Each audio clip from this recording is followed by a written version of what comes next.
आप सभी जनता से अपील करते हैं कि आप लोग ब्याज मुक्त टैक्स जमा हो रहा है, इसका सभी जनता लाभ उठाएं। आप देख रहे हैं अपना प्यारा चैनल हेलो नालंदा। आपका जो ज़मीनी मुद्दा है वो हमेशा उठाने का काम करते हैं और अक्सर ये डीओ साहब जो है कुछ व्यवस्था बदला है इनके आने से, लेकिन इतना भी नहीं बदला है जितना बदलना चाहिए।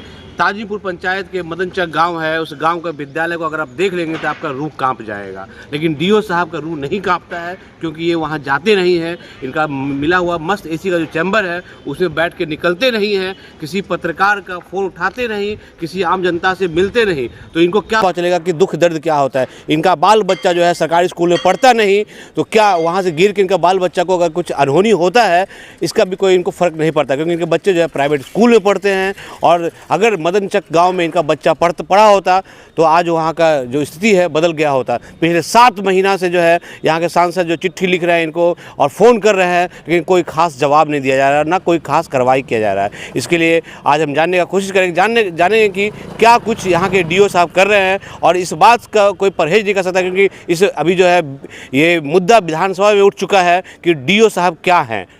आप इस बात में दोबारा कहना नहीं चाहूँगा। आप अगर डॉक्टर सुनील जो है विधायक जी, उनका आप अगर सुनेंगे भाषण तो आपने देखा होगा कि उन्होंने साफ सुथरे अक्षरों में कहा है डीओ काम वहीं करवाता है जहां डीओ का अपने गुर्गों के साथ मेल मिलाप होता है, गुर्गों के साथ प्रॉफिट होता है, वही काम करवाता है। तो शायद ये ताजीपुर पंचायत के मदनचक गांव का जो विद्यालय है यहाँ भी शायद इनको गुर्गा नहीं मिल रहा होगा जो उनको बेनिफिट दे, जो उनको कुछ लाभ पहुंचाए, इससे शायद वहाँ काम नहीं हो रहा होता। ये जानते हैं इनसे जब भी मिलने जाएंगे आप तो ये कहेंगे मीटिंग चल रहा है, VC चल रहा है।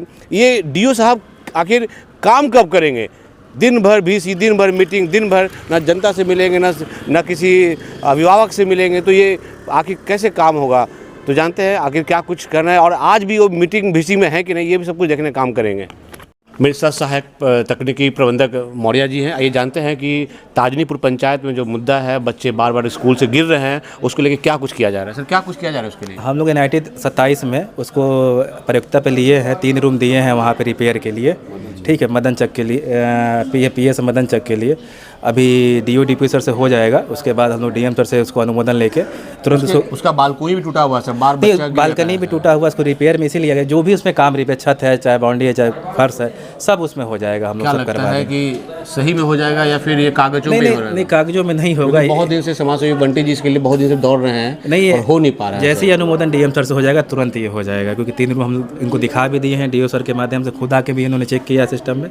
हम जल्द से जल्द सो करवा देंगे। ठीक, क्या नाम है सर आपका? पंकज कुमार मौर्य नाम हुआ मेरा, साइकिल तकनीकी। मेरे साथ ये पंकज कुमार मौर्य जी हैं, जो इन्होंने कहा कि जो भी रिपेयर का काम होगा वहाँ पे उचित जो है जो जितना ज़रूरत होगा उतना हो जाएगा। DM साहब आगे भी जो फंड होगा आएगा तो आगे भी, जैसे 2 रूम बचा है तो आगे भी इतने साल से उस विद्यालय का ऐसा है, आखिर क्यों नहीं हो पाता है सर? खबर तो आप तक पहुंचती होगी ना। देखिए अभी तो हम लोग विकास को चुनाव के समय 50,000 भेजे हैं। अब HM लोग क्या किए नहीं किए उसको भी हम लोग चेक करा लेते हैं। चेक करना चाहिए सर, चेक करा लेंगे, क्योंकि हम लोग AMF पे DDC DM सर का सख्त आदेश था कि जितना भी पैसा हमें फंड भेजा जा रहा है उसमें ये था कि पूरा मरम्मत कराना था, बाकी हम लोग भी फंड भेज रहे हैं। इस बात को लेकर विधानसभा में आवाज़ उठाए, आप सुने होंगे, देखिए जी सुने। यहाँ के विधायक जी ने क्या कहा कि जो हम लोग अनुशंसा करते हैं वो करते नहीं हैं, और DO साहब जो हैं जो उनके माल देने वाला होता है उनके साथ करवाता है। बात सुना होगा, मैं नहीं कर रहा हूँ, वो तब सुने हैं। हाँ, न्यूज़ तो आता है, हम देखते रहते हैं, लेकिन ऐसा नहीं है। देखिए फंड की भी थोड़ा कमी रहती है। हम लोग का जो सैंक्शन होता है अमाउंट उसी हिसाब से सभी स्कूल जो सबसे मैक्सिमम जर्जर होता है उसी को हम लोग देखते हैं सबसे पहले। बाकी आगे कोई ज़्यादा मेजर होगा तो उसके लिए बहुत जर्जर है सर, बहुत जर्जर है, तो जेई से हम उसको जाँच करवा लेते हैं। शौचालय देखिएगा ना सर, तो नर्क के बराबर है। आप उसमें अगर आपको काफ़ी प्रेशर लग जाए तो आपको वहाँ रोक के आपको 4-5 किलोमीटर रोड पे जाना पड़ेगा खेत में। अगर ज़्यादा मेजर है तो हम स्थलीय जांच करा के जेई दोबारा। शौचालय इतना सड़ा हुआ शौचालय है सर, अगर वहाँ जमीन भी है तो अगर जगह बहुत है, कोई दिक्कत नहीं है सर, जगह तो बहुत है। ठीक है, उसका हम जांच करा लेते हैं। शौचालय का भी करवा दिया जाए। ठीक है, शौचालय भी ले लेंगे। अगर मेजर कुछ होगा तो उसको एस्टिमेट बना के हम लोग पटना को भी भेज देंगे, वहाँ से हो सकता है मैक्सिमम अमाउंट का काम। ठीक है, चलिए, ये इस बात को लेकर हम लोग आज DO ऑफिस आए थे और थोड़ी सी तीखी बहस DO साहब से भी हुई है, लेकिन अब ये प्रबंधक साहब ने कहा है कि इसको DM साहब से जो है अनुमोदन करवा के इसको करवाया जाएगा। अब देखना है ये कितना जल्दी जो है सब कुछ हो पाता है। धन्यवाद सर।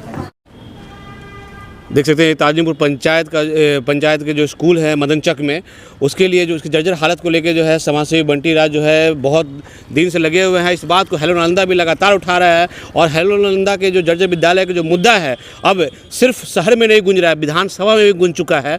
तो आइए जानते हैं क्या कुछ लेके आए थे मिलने यहाँ पे आप। सबसे पहले तो मैं आपका बहुत बहुत धन्यवाद देता हूं और हेलो नालंदा की पूरी टीम को तहे दिल से धन्यवाद देता हूं कि हमारे पंचायत ताजनीपुर के मदन चक गांव जो मेरा गांव है, वहां की स्कूल की जो जर्जर स्थिति थी उसका मुद्दा जो आप लोग ने मतलब हमसे बढ़ चढ़कर आप खास करके आप के द्वारा जो इस मुद्दा को उठाया गया, उसकी आज डीओ साहब से मैं मिला था। आज आकर आप लोग की पहल से डीओ साहब ने 3 रूम का मेरे मदन चक गाँव में 3 रूम का योजना जो था उनको वो लिस्ट में डालकर बहुत जल्द काम करने के लिए वहाँ पे उसका बालकोनी भी टूटा हुआ जिससे बच्चे बार बार गिर रहे हैं, उसके लिए क्या कुछ हो रहा है? मैंने बालकोनी और शौचालय के लिए भी बात किया। उन्होंने बोला कि मैं वहाँ इंजीनियर को भेज रहा हूँ, जेई को भेजकर मैं वहाँ का पूरा एस्टीमेट निकाल कर मैं पटना भेजूंगा और बहुत जल्द आपके गांव का ये समस्या को मैं दूर करूंगा। देख सकते हैं ये समाज सेवी बंटी राज जी थे। इनका मानना है कि मदन चक गाँव में है काफ़ी समस्या और विद्यालय इतना जर्जर है कि वहाँ बार बार बच्चे गिर रहे हैं, लेकिन कोई सरकारी जो बड़े पोस्ट पे है उनका बच्चा वहाँ पढ़ता नहीं है, इसलिए मुद्दा उठता नहीं है।